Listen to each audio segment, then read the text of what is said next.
Pothireddypadu project వద్ద ఉద్రిక్తత నెలకొంది. ప్రాజెక్టులో నీటి పరిస్థితులను పరిశీలించేందుకు వెళ్తున్న వైఎస్ఆర్సీపీ నేతలను పోలీసులు అడ్డుకోవడంతో ఇరు వర్గాల మధ్య వాగ్వాదం జరిగింది. ప్రజల నీటి సమస్యలను తెలుసుకునేందుకే వచ్చామని, తమను అడ్డుకోవడం సరికాదని వైఎస్ఆర్సీపీ నేతలు ఆగ్రహం వ్యక్తం చేశారు. ప్రజా సమస్యలపై ప్రభుత్వాన్ని ప్రశ్నిస్తామని నంద్యాల జిల్లా వైఎస్ఆర్సీపీ అధ్యక్షుడు కాటసాని రాంభూపాల్ రెడ్డి తెలిపారు.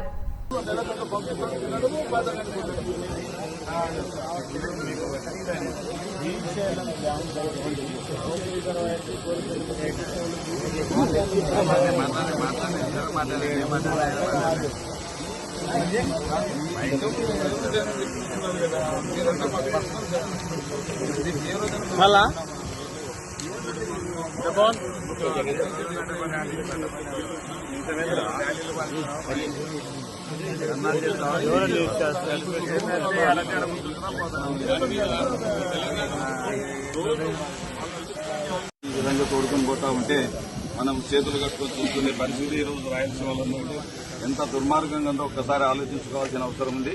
కాబట్టి రైతులను ఇంకా ఐక్యపరిచి గ్రామాన తిరుగుతాం. రేపటి నుంచి ఇంకా మేమందరం కూడా ఒక బ్రహ్మాండమైనటువంటి సభను ఏర్పాటు చేసుకుని ఇక్కడే కాదు ప్రతి నియోజకవర్గంలో కూడా ఈ యొక్క పరిస్థితి దుస్థితి రాకుండా ఉండాలంటే మేము పోరాటం చేయాలి.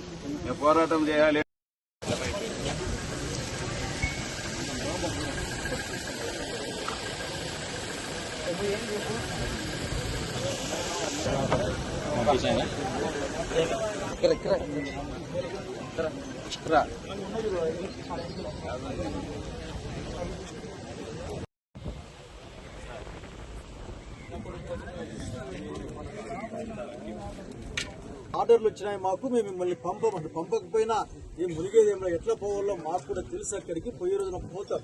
కానీ ఒక వాస్తవాన్ని మాత్రం గమనించాలి. ఈ రోజున 8-9 వేల టీఎంసీ నీళ్ళు ఇచ్చి ఎవరి కోసం ఇస్తామో మాకు అర్థం కాదు.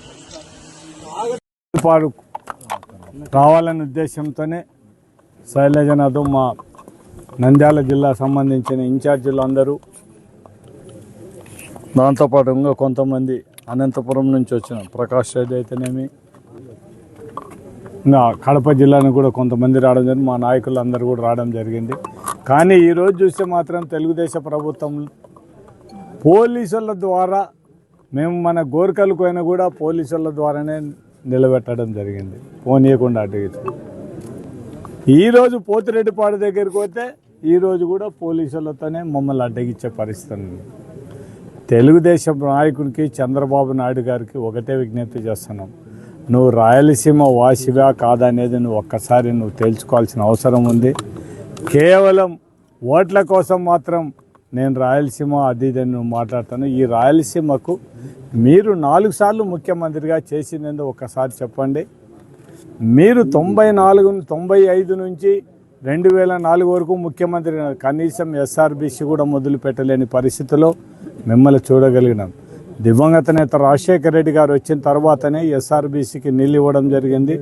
గోర్కల్ రిజర్వాయర్ కూడా శంకుస్థాపన చేసి గోర్కల్ రిజర్వాయర్ కూడా పూర్తి చేయడం జరిగింది.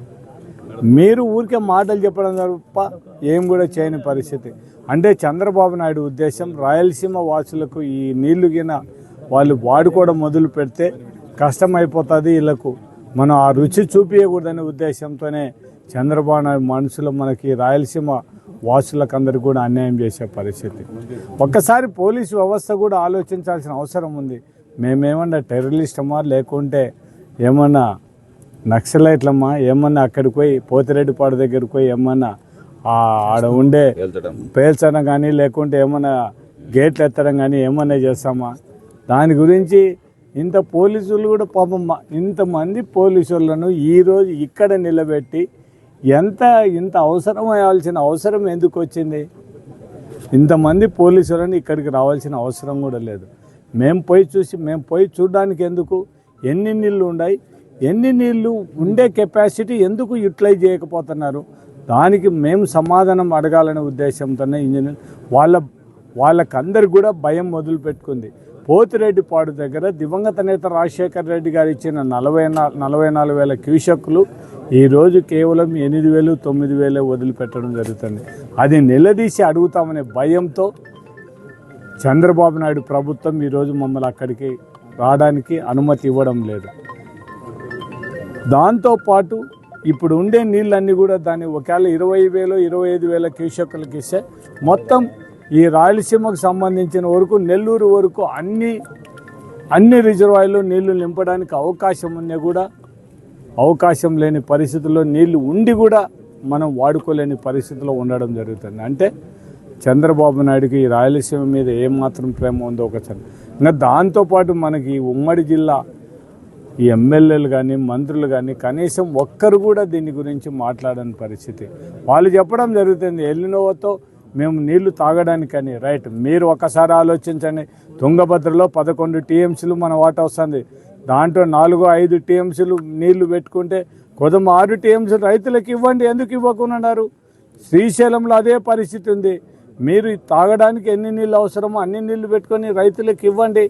ఒక 3 తల్లో 4 తల్లు ఇస్తే రైతులకు ఒక పంటను పండించుకోవడానికి అవకాశం ఉండాలి. అది కాదంటే మేము ఏదో నగరీ గాలి నుంచి నీళ్ళు ఇచ్చేస్తామంటే ఎస్ఆర్బీసీ మీద నీళ్ళు ఇవ్వండి. ఎస్ఆర్బీసీ నీళ్ళు ఇస్తే మొత్తం ఆ చుట్టుపక్కల ఉండే రైతులు కానీ పశువులు కానీ నీళ్లు తాగడానికి చాలా బోర్లన్నీ కూడా ఫెయిల్యూర్ కావడం జరిగింది. అటువంటిది ఒక 10 రోజులు నీళ్లు పడితే ఖచ్చితంగా నీళ్లు వచ్చే అవకాశం. దాన్ని మిమ్మల్ని అడుగుతున్నాం. కనీసం ఇరిగేషన్ మీద సరైన అవగాహన లేని నాయకులు కూడా మాట్లాడితే చాలా బాధాకరం. దాంతోపాటు అందరి నీవా చూసుకుంటే ఈరోజు కర్నూలు నుంచి ఎక్కడికో కుప్పంకు నీళ్లు పోవాలనే ఉద్దేశంతో కర్నూలు జిల్లాని రైతులందరినీ బెదిరించేసి మొత్తం ఎవరైతే మోటార్లు పెట్టుకున్నారో పోలీసులు ఎందుకు వాళ్ళ డ్యూటీలు వాళ్ళు చేయడం లేదు, కానీ దీనిని దౌర్జన్యం చేయడానికి మోటార్లు వెరకడానికి లేకుంటే ఇట్లా ఎక్కడన్నా చూనీకి పోతే రైతులకు సంబంధించి దానిలో పోతే మాత్రం అడ్డగించడానికి మాత్రం చాలా ముందు స్పీడ్గా అంటారు. మీరు కూడా వ్యవసాయ కుటుంబం వచ్చిన వాళ్ళే, మీరు కూడా ఒకసారి ఆలోచించండి. రైతులను వాళ్ళ మోటార్లు పెరిగితే ఏమవుతుందో ఒకసారి ఆలోచించండి. భూమిలో నష్టపోయినది మేము నందికొట్కూరు నుంచి మొత్తం ఇప్పుడు అనంతపురానికి కానీ లేకుంటే చిత్తూరు కానీ నీళ్లు పోవాలంటే మేము భూమి ఇవ్వడంతోనే పోతున్నాయి. అటువంటి నీళ్లు మా కళ్ళారా పోతున్నప్పుడు నీళ్లు వాడుకోకూడదని చెప్పడానికి ఎవరికి అధికారం ఉంది? ఎవరికి అధికారం లేదు. రైతులను వాడుకునేటోళ్ళని ఎవరిని కూడా పోలీస్ శాఖను వాళ్ళని ఒకటే అడుగుతున్నాం, మీరు రైతుల మీద దౌర్జన్యం చేయొద్దని నేను మాత్రం వాళ్ళకి విజ్ఞప్తి చేస్తున్నాం. పొరపాటున కూడా రైతుల జోలికి పోవద్దండి. ఒకవేళ చంద్రబాబు నాయుడు ఏమనుకుంటాడు, ఈ పోలీసులతో మేము ఎంతవరకు ప్రతిఘటన చేయడం, ఒక్క స్టేజ్ వరకే ప్రతిఘటన చేయగలరు. ఈ రాయలసీమ ప్రాంతంలో ఉన్న రైతులందరినీ ప్రతి ఒక్క రైతును చైతన్యవంతులు చేస్తాం. మాకు జరిగే అన్యాయం, మొత్తం రాయలసీమకు జరిగే అన్యాయాన్ని, రైతులకు జరిగే అన్యాయాన్ని కూడా ప్రతి ఒక్క రైతుకు కూడా వివరించి చెప్పి మన హక్కును పొరపాటున మనం ఏం మాత్రం ఊరుకొనే కూడా మన హక్కును కోల్పోతాం. రేపు రాబోయే కాలంలో మన పిల్లలు కూడా మనల్ని క్షమించరు. మీరు ఇప్పటికైనా మీరు ఉద్యమించండి. మీరు ముందుకు వస్తే తప్ప మేము రాజకీయ నాయకులు ఎంత మాట్లాడినా కూడా మీలో చైతన్యం లేకపోతే మాత్రం ఏం చేయలేం. కాబట్టి మీలో చైతన్యం రండి. మేము ఖచ్చితంగా దీని మీద ఇరిగేషన్ మీద మీటింగ్లు పెట్టి ప్రతి ఒక్క నియోజకవర్గం సంబంధించిన మాట్లాడి జిల్లా లెవెల్లో ఒక మీటింగ్ పెట్టి అవసరం అనుకుంటే మన గ్రేటర్ రాయలసీమకు సంబంధించిన అందరి లీడర్లతో మాట్లాడి ఖచ్చితంగా ఈ ప్రభుత్వం మీద ఒత్తిడి తీసుకురావడానికి చంద్రబాబు నాయుడు ఈ రాయలసీమకు నీళ్లు వదిలిపెట్టేంత వరకు వదిలిపెట్టే ప్రసక్తే లేదు. ఏం చేయడానుకుంటే ఖచ్చితంగా చేస్తాం. ఇప్పుడు మేమేదో పోలీసులకు కూడా ఈరోజు మేము చెప్పడం జరుగుతుంది, మీరు ఈ విధంగా మమ్మల్ని అడ్డిగేయడం చాలా తప్పు. మీరు ఒకసారి మేము టెర్రరిస్టులం కాదు, ఏం కాదు. మేము వాళ్ళందరినీ కూడా మేము మొత్తం మమ్మల్ని ఈ విధంగా అడ్డగీయడం వచ్చి అంతవరకు కరెక్ట్. మీరు ఒకసారి ఆలోచించమని నేను పోలీస్ శాఖను కూడా విజ్ఞప్తి చేస్తూ, మేము కూడా ఆడ పోయి చూస్తే మా పరిస్థితి ఏంది, మేము కూడా ఆ పోతిరెడ్డిపాడు దగ్గర ఏంది పరిస్థితి అని చూడడానికి అవకాశం ఉంటుందనే ఉద్దేశంతోనే మేము శైలజనాథ్ వీళ్ళందరం కూడా రావడం జరిగింది. ఈ విధంగా అడ్డుకోవడం చాలా తప్పు. మొత్తం రైతులు మాత్రం ఖచ్చితంగా తిరగబడే పరిస్థితి. పోలీసులకు కూడా ఒకటే విజ్ఞప్తి చేస్తున్నాం, మీరేదో తక్కువ మంది అని మమ్మల్ని ప్రతిఘటించాం. మేము వేలతో వచ్చి ఖచ్చితంగా మేము ఏ కార్యక్రమాలు చేయాలనుకుంటే ఖచ్చితంగా చేస్తాం. పోలీసు వాళ్ళని కూడా మేము ఒకటే రిక్వెస్ట్ చేస్తున్నాం, మేము రైతుల కోసం ఈ ప్రాంతం కోసం మేము పనిచేస్తున్నాం. కాబట్టి మీరు కూడా మమ్మల్ని ఇబ్బంది పెట్టకుండా మాతో సహకరించమని పోలీసు వ్యవస్థను కూడా కోరడం జరుగుతుంది.